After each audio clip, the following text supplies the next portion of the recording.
When I was 19 years old, I went to the USC Health Center.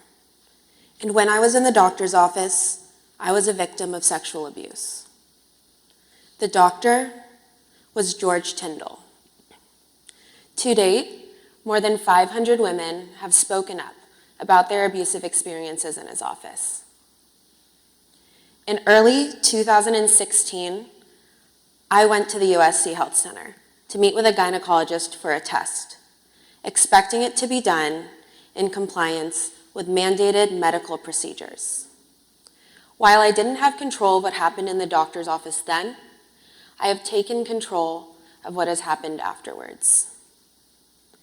On May 15th, 2018, then President Max Nikias sent out a note to the student body. He noted that in 2016, USC received reports from the USC Health Center of sexually inappropriate comments made in front of medical assistants by George Tyndall. He was immediately banned from speaking with students and from practicing at USC. During the investigation, according to the note that Max Nikias sent to the student body, USC found proof of medical practices not up to clinical standards. They consulted with 2 legal experts and concluded that they did not have a reporting obligation. They did, however, find 8 additional complaints and an investigation done in 2013. In 2016, Tyndall asked to return to the university. In 2018, on March 9th, USC immediately filed a complaint to the California Medical Board against Tyndall.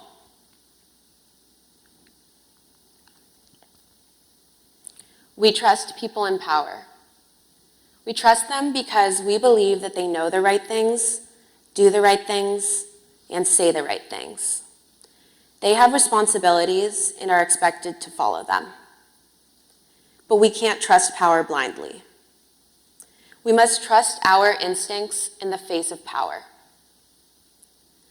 I believed that I could trust USC, the health center, and the doctor because of the prestigious reputation that USC had at the time. Unfortunately, since that doctor's appointment, I have lost trust in doctors altogether. I have lost trust in institutions that we are taught to trust, institutions that are supposed to have our health in mind. I didn't realize how severe my lack of trust had become for doctors until months later at a media event when I spoke to a female gynecologist. She came up to me, cried to me, and hugged me. She told me not to let Tyndall take away my power to trust doctors. She told me that most doctors spend their lives devoted to helping others. It was in that moment that I had realized how severe my loss of trust had become.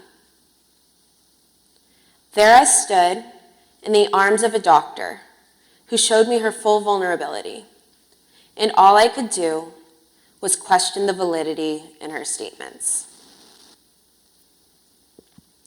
My lawyer is Gloria Allred. She is a women's rights attorney notorious for fighting for women in cases of sexual harassment, discrimination, and abuse. I chose Gloria because she knows how to make a difference. When she speaks, people listen. I wanted my lawsuit and my experience to go beyond myself. I wanted to affect other women after me. When Gloria talks, the media listens. I knew that by speaking up with Gloria, I would put USC at the forefront of discussion and on the hot seat. I didn't have to choose a prestigious attorney like Gloria, but I did because I wanted to make a change. Gloria is amazing, and I'm thankful for her. I believe that with Gloria's help, we have the power to change the political landscape at USC, and that this process has already begun.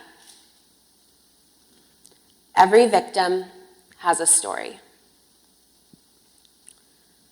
I grew up in a small town in the Bay Area. I have 2 loving parents and a sister. From a young age, I was involved in clubs and organizations in the community. And when I came to USC, I did the same. I was involved in clubs and organizations, and I started a website for young women with mental illnesses to share their stories. I have anxiety disorder. Sometimes it makes me stay in bed for days on end. It makes me sleep. It makes me uncomfortable. When I was diagnosed with mental illness, I went online to find other young women like me. But to my surprise, when I looked up young women mental illness, the only thing that I came across were articles about the statistics and the prevalence of mental illnesses among young women. I couldn't find any young women like me, despite the fact that I saw all of these facts. I wanted a community, so I decided to create it. I started happypill.com. Happy Pill is a website for young women with mental illnesses to share their stories, and for mental health professionals to give their voices through blog posts and sharing their contact information. With Happy Pill, I've created a community. Before Happy Pill, I felt lost. I had no idea how to find young women like me. But with Happy Pill, we've come together. When the press came out that Tyndall had been reported for sexually inappropriate conduct, I felt like the power had been swept from underneath my feet. I was helping young women, but suddenly I was in shock. Happy Pill went over my head. I had no idea who to turn to. I was confused and I was lost. I was receiving texts and calls of support and kindness as the lawsuit came public. And it was in that moment when I realized that the women that were speaking out to me, these women were all women I did not know 2 years before, all women that I had met through Happy Pill. They reached out to me because they understood me. They understood what it's like living with a mental illness, and they understood what it's like to go through difficult experiences while having a mental illness. Other young women came up and spoke to me as well. Young women who were victims of sexual abuse, harassment, and discrimination. I realized that Happy Pill was a community so much larger than just a website for young women with mental illnesses. I realized that now Happy Pill was a community for young women facing sexual abuse. When the lawsuit came public, I wanted to portray that I was strong and proud and happy to be a part of this movement.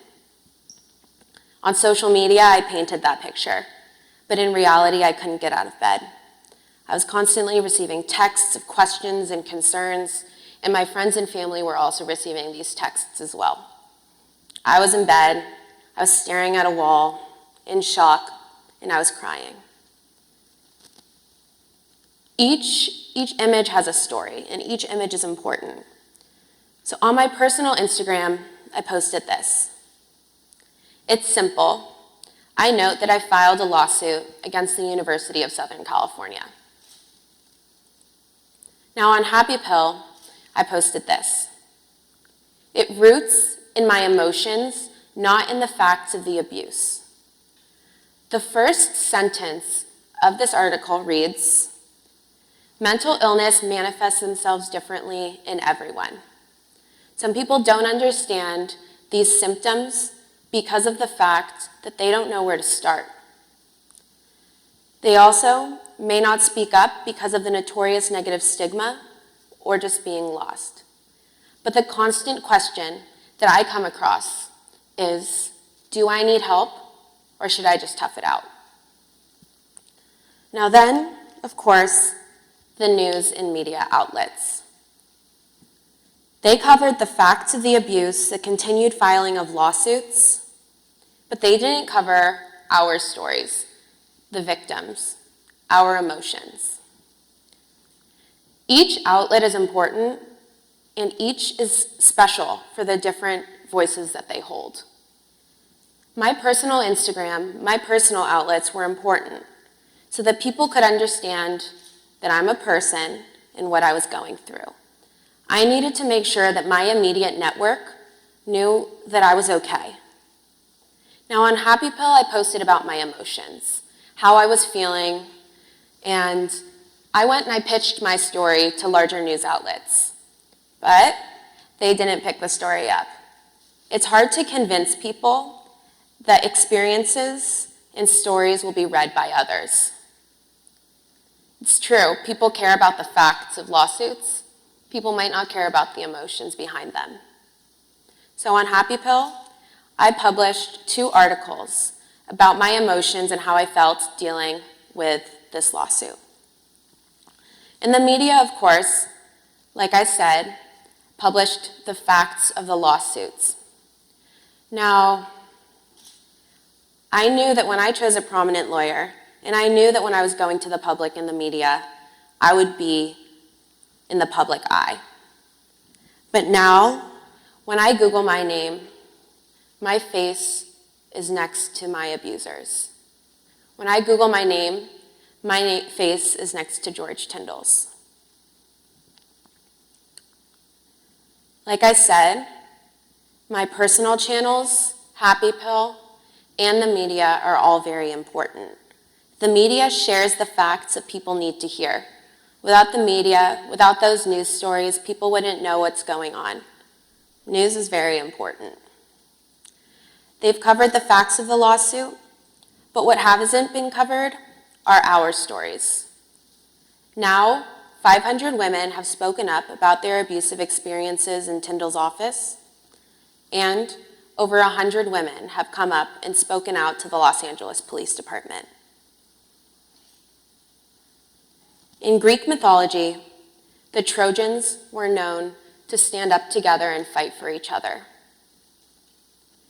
The Greek Trojans built a wooden horse and went beyond enemy lines to defeat their foes and save each other. Just as the Greek Trojans did, USC Trojans stand up for each other as well. I decided to stand up, but I chose not to go undercover. I wanted to stand up so other women could speak up as well, and so that we could band together and make a change. We stood together, and our friends and family stood behind us. Even strangers rallied behind us in support of what we're doing. We are creating a change. I am in the middle of a lawsuit against the University of Southern California because I believe that what happened to me was wrong. It has been the most uncomfortable, uneasy experience. But I am in the middle of this lawsuit because I believe that what happened was wrong, and I want to make sure that this never happens again. Thank you.